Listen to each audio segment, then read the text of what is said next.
किशन अपने छोटे से कच्चे घर के बाहर खाट पर बैठा है। वह थका हुआ दिखता है और अपने हाथों को देख रहा है जिन पर मिट्टी और दरारें हैं। रेशमा चाय लेकर आती है।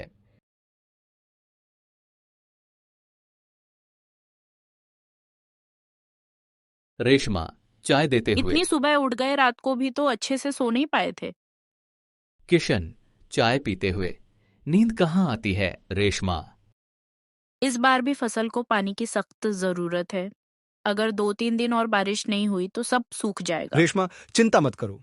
भगवान पर भरोसा रखो, उसने हमेशा हमारा साथ दिया है। किशन गहरी सांस लेता है। भरोसा तो है, पर कर्ज का बोझ भी तो है।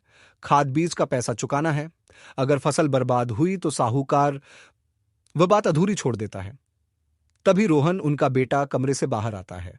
उसने अब खेती में हाथ बटाना शुरू कर दिया है। रोहन, पिताजी आप फिर उसी चिंता में हैं?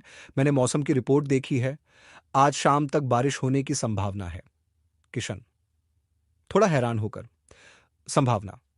बेटा, हम किसान हैं, हम संभावना पर नहीं अनुभव पर जीते हैं। रोहन, मैं जानता हूं पिताजी, पर इस बार मैंने ट्यूबवेल से पानी देने की नई तकनीक देखी है। अगर हम कम पानी वाली फसलें।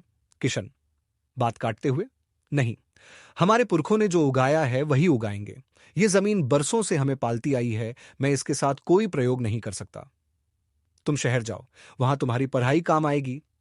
रोहन विनम्रता से, पिताजी मेरी पढ़ाई यही कहती है कि हमें पुराने तरीकों के साथ साथ नए तरीके भी अपनाने चाहिए।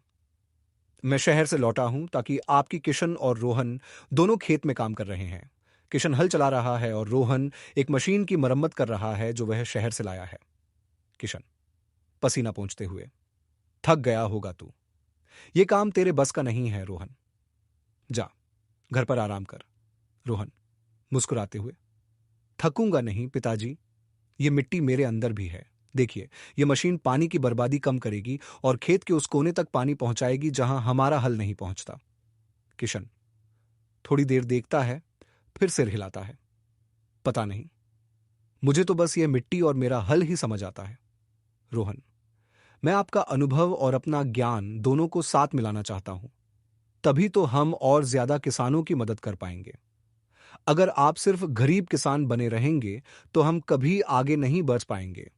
अचानक तेज हवाएं चलने लगती हैं और बिजली कड़कती है।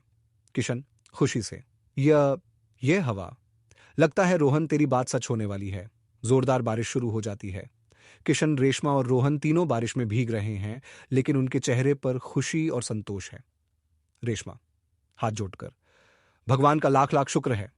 किशन भीगते हुए रोहन को गले लगाता है। तू सही था बेटा, नई सोच जरूरी है। मेरी मेहनत और तेरा ज्ञान मिलकर हम इस खेती को बदलेंगे। रोहन, हम बदलेंगे पिताजी। हम केवल धरती के रखवाले नहीं, हम इस देश के अन्नदाता हैं। हम संघर्ष करते हैं ताकि कोई भूखा ना रहे। किशन आंखों में चमक के साथ, हां, अब इस जमीन को कोई साहूकार नहीं छीन सकता। अब हम और तेजी से मेहनत करेंगे।